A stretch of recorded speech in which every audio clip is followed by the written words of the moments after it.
आणि आता घेणार आहोत राज्यासह देशविदेशातील महत्त्वाच्या बातम्यांचा वेगवान आढावा महाफास्ट स्वरूपामध्ये।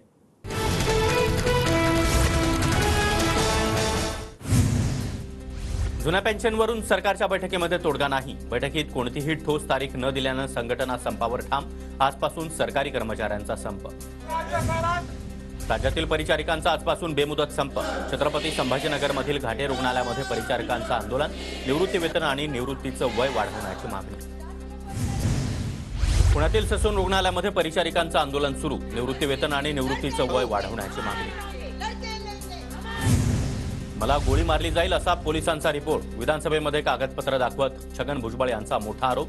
आता याचा कुणी निषेध करणार नाही का, भुजबळ यांचा सवाल। केसेसमधून बाहेर पडण्यासाठी छगन भुजबळ खोटं बोलत आहेत। गोळी मारण्याच्या भुजबळांच्या दाव्यावर जरांगे यांचं उत्तर। भुजबळ बधीर झालेत, बावचाळल्यासारखं बोलताय, जरांगेंची टीका। छगन भुजबळ स्वतःला महत्त्व वाढवण्याचा प्रयत्न करत आहेत। भुजबळांना एकट्यांनाच कोण कशाला धमकी देईल, अंबादास दानवे यांचा भुजबळांवर निशाणा। भुजबळांना धमकी आली असेल तर सुरक्षेची जबाबदारी सरकारची आहे, मंत्री उदय सामंत यांची प्रतिक्रिया। संसदेमध्ये घुसखोरी प्रकरणी चौघांवर UAPA अंतर्गत गुन्हा दाखल। 1.5 वर्षांपूर्वी चौघांकडून फेसबुकवर भगतसिंग नावाचा ग्रुप, मणिपूर घटना, शेतकरी आंदोलन, महागाई याबाबत सरकारला इशारा देण्यासाठी कट, सूत्रांची माहिती। सरकारकडे ठोस सुरक्षा व्यवस्था नाही। संसदेतील घुसखोरीचं समर्थन नाही, पण महागाई बेरोजगारीमुळे तरुण संतप्त। संसदेवरील हल्ल्यावर संजय राऊतांची प्रतिक्रिया। PhD करणाऱ्या नीलमला अजित पवारांनी मार्गदर्शन करावं, संजय राऊतांचा अजितदादांना टोला, तर राऊतांकडून अजितदादांचा भाजपचे उपमुख्यमंत्री असा उल्लेख। हिवाळी अधिवेशनामध्ये आजही मराठा आरक्षणावर चर्चा होणार। सरकार उत्तर कधी देणार याकडे लक्ष। जुनी पेन्शन योजना, परिचारिकांचा संप यावर देखील चर्चेची शक्यता। नागपूर विधिमंडळ परिसरामध्ये बॅनरद्वारे आरोग्य यंत्रणेसंदर्भात सवाल उपस्थित। पुण्यातील आरोग्य यंत्रणांकडे लक्ष देणार का? पुण्यामध्ये किडनी तस्करी करणाऱ्या रुबी हॉस्पिटलवरील कारवाईबाबत सरकारला सवाल। धनगर आरक्षणाच्या मुद्द्यावर आज मुख्यमंत्री एकनाथ शिंदेंसोबत महत्त्वाची बैठक। संध्याकाळी 4 वाजता मुख्यमंत्री यांच्या दालनामध्ये बैठक होणार। आमदार गोपीचंद पडळकर आणि उपोषणकर्ते उपस्थित राहणार।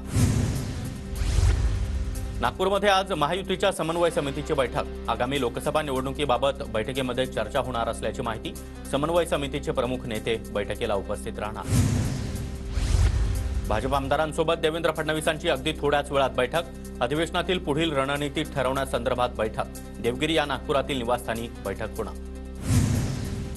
राज्य मंत्रिमंडळाची आज संध्याकाळी 6 वाजता बैठक। अवकाळी पाऊस आणि मराठा आरक्षणावर बैठकीत चर्चा होणार।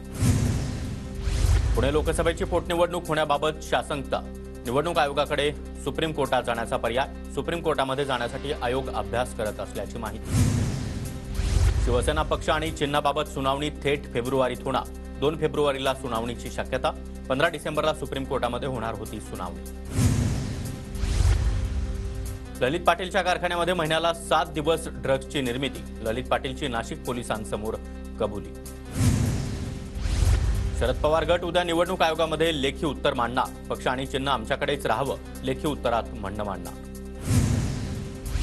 सुप्रिया सुळेंना दुसऱ्यांदा संसद महारत्न पुरस्कार। लोकसभेतील कामगिरी, जनतेचे प्रश्न चर्चेतील सहभागासाठी सुप्रिया सुळेंना सन्मानित केलं जाणार। लोकसभा सार्वत्रिक निवडणुका 2024च्या पार्श्वभूमीवर पुण्यामध्ये प्रशासनाची तयारी सुरू। पुण्याच्या खेड तालुक्यामध्ये EVM आणि VVPAT बाबत मतदारांना प्रशिक्षण देण्यासाठी शिबिर। गृह विभागामध्ये 23,628 पदं भरली जाणार। लोकसंख्येनुसार पोलीस शिपाई यांची जागा भरणार। गृहमंत्री देवेंद्र फडणवीसांची विधान परिषदेत माहिती। पुणे मुंबई द्रुतगती मार्गावर गॅन्ट्री बसवण्यासाठी आज पुन्हा एकदा ब्लॉक। दुपारी 12 ते 2 वाजेपर्यंत किवळे ब्रिजहून वाहतूक वळवली जाणार। कोकण रेल्वे मार्गावर उद्या मेगा ब्लॉक। सकाळी 7 वाजल्यापासून दुपारी 2:30 वाजेपर्यंत ब्लॉक असणार। देखभाल आणि दुरुस्तीच्या कामासाठी ब्लॉक घेण्याचा निर्णय। पिंपरी चिंचवड शहराचा पाणीपुरवठा आज बंद राहणार। MIDCच्या वतीनं जलशुद्धीकरण केंद्राचं काम करण्यात येणार असल्यानं पाणीपुरवठा बंद ठेवण्याचा निर्णय।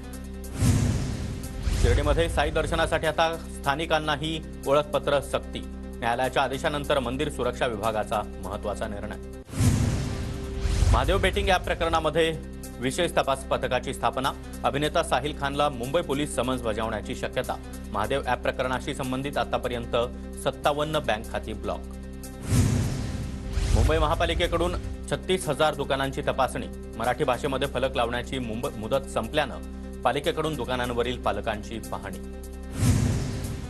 कांद्याच्या भावामध्ये घसरण सुरूच. बाजार समित्यांवर कांदा निर्यात बंदीचा प्रभाव.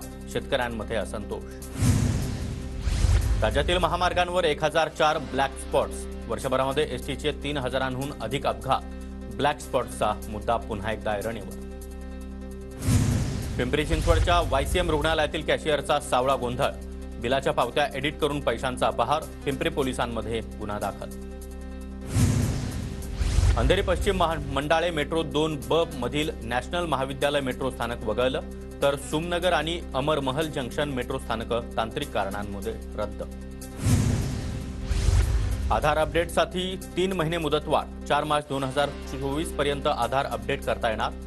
10 वर्षांपेक्षा जुनं आधार कार्ड असल्यास अपडेट करणं आवश्यक. आरबीआयकडून यूपीआय ऑटोमॅटिक पेमेंटच्या मर्यादेत वाढ. ओटीपी शिवाय आता 1 लाखापर्यंत पेमेंट करता येणार. संजय गांधी निराधार योजना लाभार्थ्यांना घरपोच मानधन. पोस्ट बँकेच्या माध्यमातून घरपोच मानधन मिळणार. राज्य सरकारची माहिती.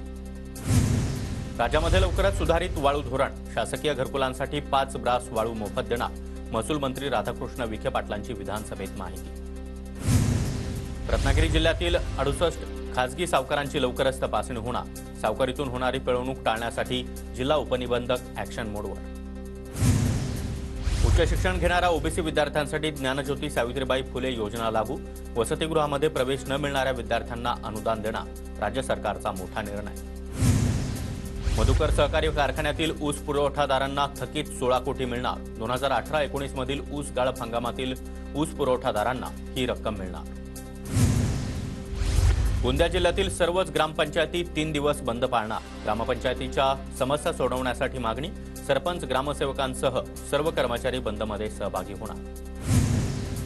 जळगावमधील अंकलेश्वर ते बुऱ्हाणपूर रस्त्याच्या चौपदरीकरणाचा आदेश रद्द करण्याची शेतकऱ्यांची मागणी. रावेर आणि सावदा या शहरांना वगळल्यानं नागरिक आक्रमक. शाळांमध्ये शालेय पोषण आहार शिजवणाऱ्या स्वयंपाकी महिलांचा विधान भवनावर मोर्चा निघणार. गेल्या 3 दिवसांपासून शाळेतील मुलांचा पोषण आहार बंद. जळगावच्या रावेरमध्ये डाक युनियन कर्मचाऱ्यांच्या उपोषणाचा आज 3रा दिवस. कर्मचाऱ्यांना 8 तासांचा मोबदला द्यावा. आचारसंहिता नियम 3A कायदा रद्द करण्याची देखील मागणी. नांदेडच्या स्वामी रामानंद तीर्थ विद्यापीठातील विद्यार्थ्यांकडून अजित पवार यांच्या वक्तव्याचा निषेध. अजित पवार यांचे फोटो असलेले बॅनर जाळत विद्यार्थी आक्रमक. विद्यार्थ्यांना सरसकट फेलोशिप देण्याची मागणी. पुण्याच्या मावळमध्ये ऊसाच्या लागवडीमध्ये आंतरपीक म्हणून हरभऱ्याची लागवड. दोन्ही पिकांच्या लागवडीमुळे शेतकऱ्यांना आर्थिक फायदा होणार. साताऱ्याच्या पाटण तालुक्यातील मचानीवाडी गावातील घराचं झाडांच्या नावानं नामकरण. घरांना देशी प्रजातींच्या वृक्षांची नावं. वाशिम जिल्ह्यातील लोणीच्या संत सखाराम महाराजांच्या 145व्या पुण्यतिथीनिमित्त रथोत्सवाचं आयोजन. मोठ्या संख्येनं भाविक रथोत्सवामध्ये सहभागी. पुण्याच्या रांजणगावमध्ये बनावट चलनी नोटा बनवणारा गजाआड. आरोपीला बनावट नोटा बनवण्याच्या साहित्यांसह पोलिसांकडून अटक. मुंबईमध्ये रात्री 19.4 अंश सेल्सिअस तापमानाची नोंद. हवामान विभागाच्या अंदाजानुसार तापमानामध्ये अजून घट होण्याची शक्यता.